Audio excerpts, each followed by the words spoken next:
Um, okay, so something is ending. Something that has been in place for a while.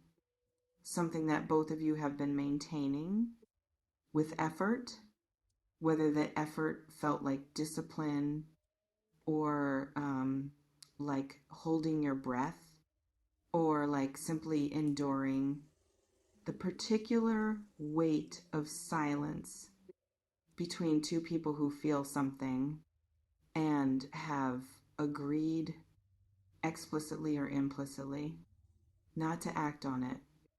For now, welcome. The for now is ending. I want to start by acknowledging something that I do not think gets acknowledged enough. In messages like this one, which usually focus on what is coming rather than what was, no contact is hard. In whatever form it took for you, whether it was a decision you made or a decision that was made around you, or simply a silence that settled into something without ever being formally declared. It was hard every day of it. The particular difficulty of no contact is not just the absence of the person, it is the presence of everything unsaid. Everything that was happening inside you that had nowhere to go because the channel between you and the person who would have been the natural recipient of it was closed.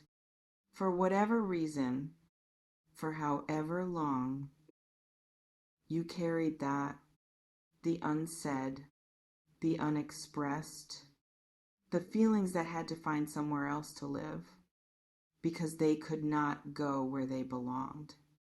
And I want to honor that before we talk about anything else because the carrying deserves to be seen. Before the ending of it is celebrated,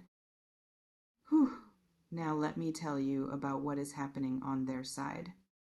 Because this message, in many ways, is about them, about what has been happening inside the person during the period of no contact, about why the no contact is ending now, and what they are carrying toward you. As it does, they have not been at peace. I want to say that clearly. Because there is a particular story we sometimes tell ourselves during no contact about the other person, the story that they have moved on, that the silence is easy for them, that they are living their life without the weight of the unresolved thing between you, that you are the only one carrying it. That story is not accurate. They have been carrying something to a specific and persistent weight that the no contact has not removed, has not healed, has not made easier over time in the way they perhaps hoped, has in fact, in some ways, made heavier because the no contact did something they did not fully anticipate. It gave them space. And in that space, without the daily presence of you or the daily interaction or the ordinary texture of whatever existed between you, something became very clear. Something they perhaps needed the space to see that they could not fully see when you were close. They see it now.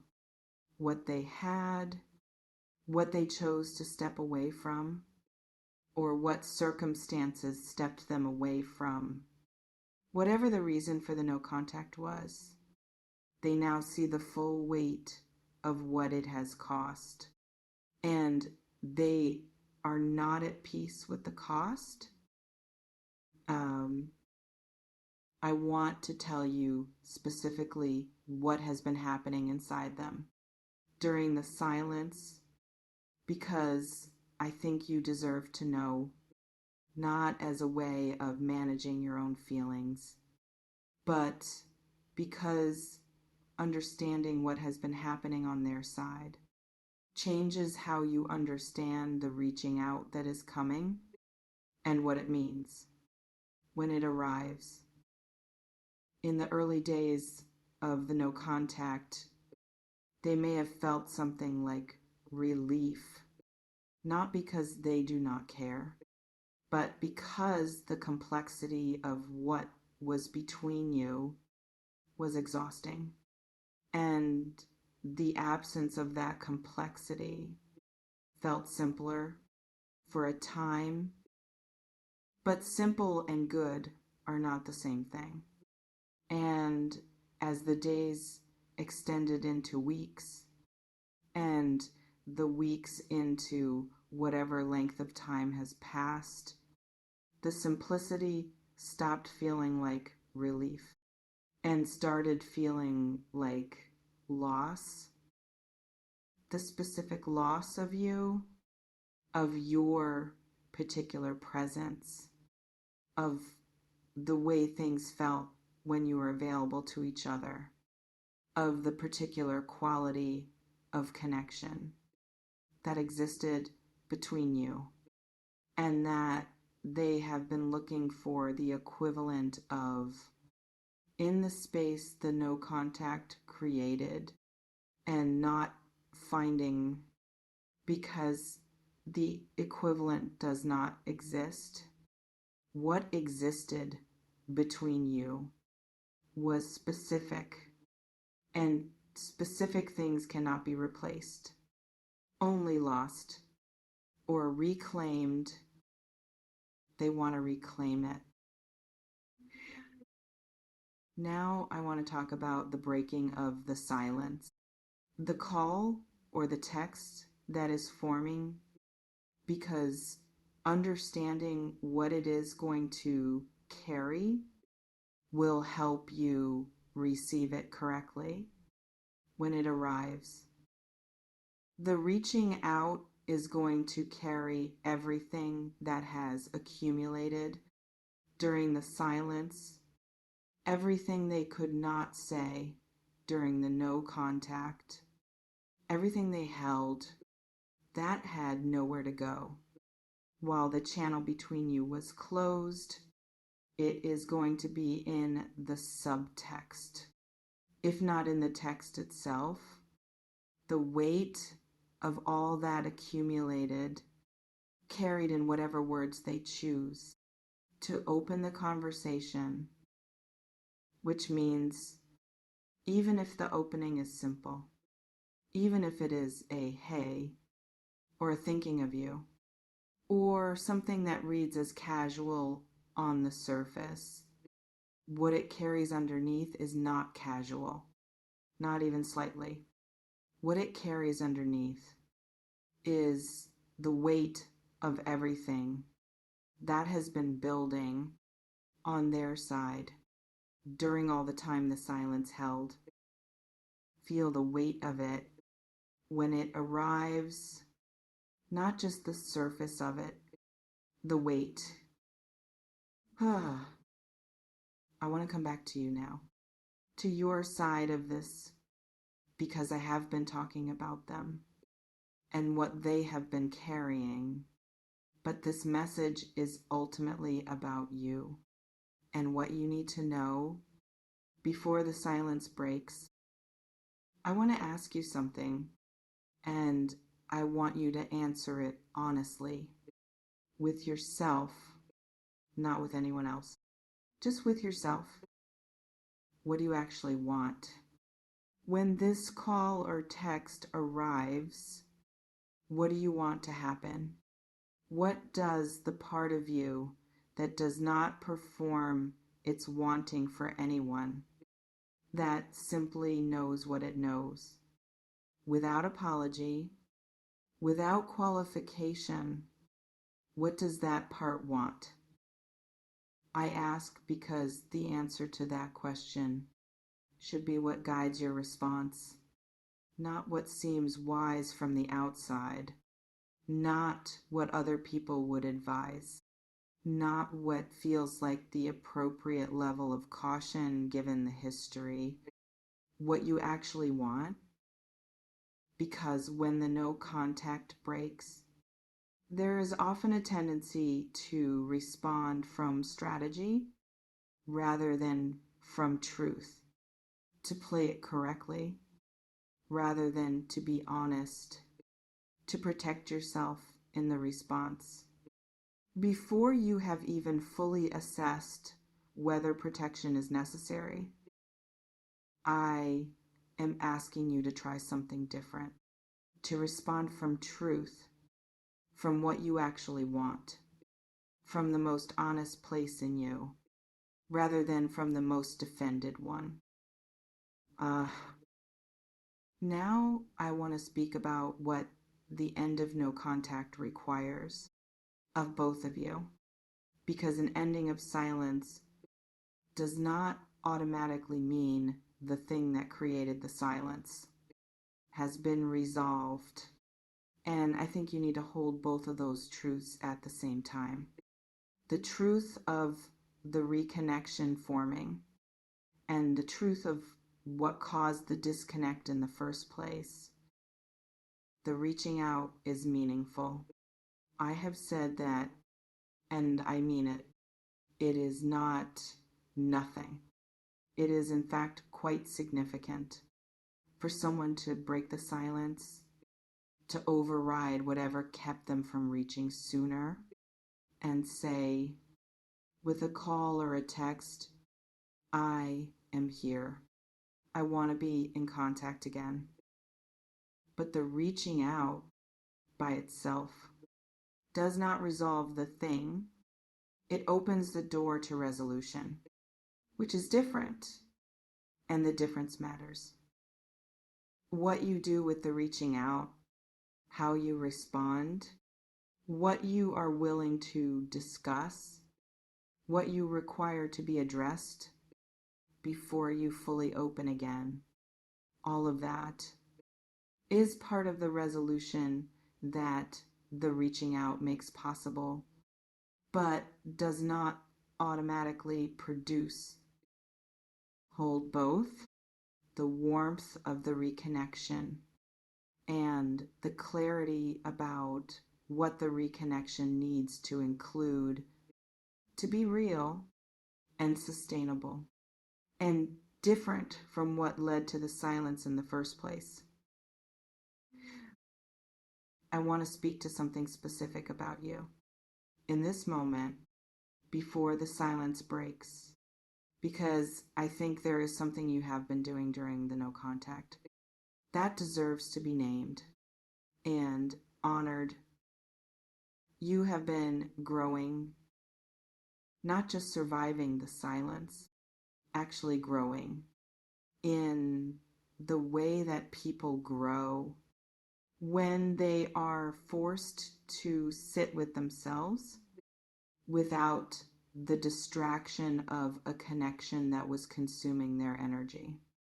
When they have to look at who they are and what they want and what they will not accept without the presence of the other person influencing those answers, you have been developing a clarity during the no contact about yourself and about what you actually need in a connection to feel genuinely seen and valued and met, rather than just connected or emotionally engaged without the deeper meaning that makes engagement worth having.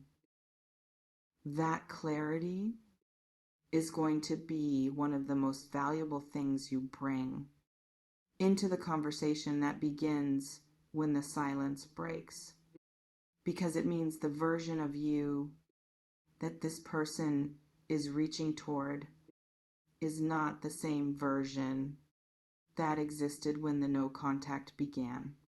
And that difference, if it is honored by both of you, changes what the reconnection can become.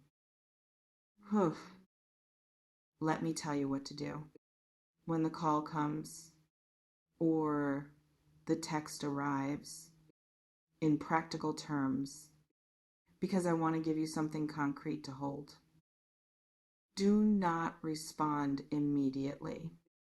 Not because you want to play games, not because you want them to wait as punishment, but because the quality of your response, when you have had a moment to let the contact land and to feel what it produces in you, will be significantly better than the response you give in the first few seconds, while the surprise of the contact is still running, before you have had a chance to get grounded in what you actually want to say.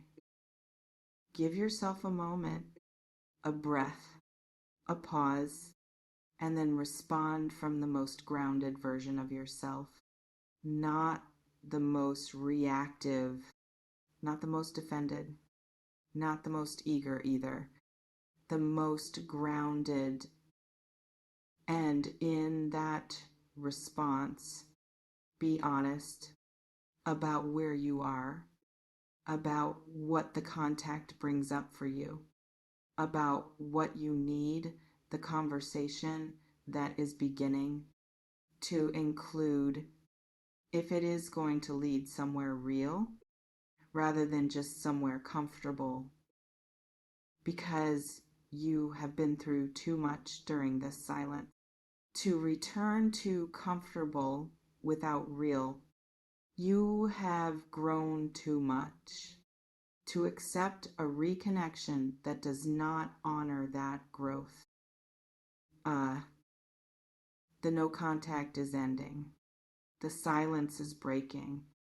A call or a text is forming.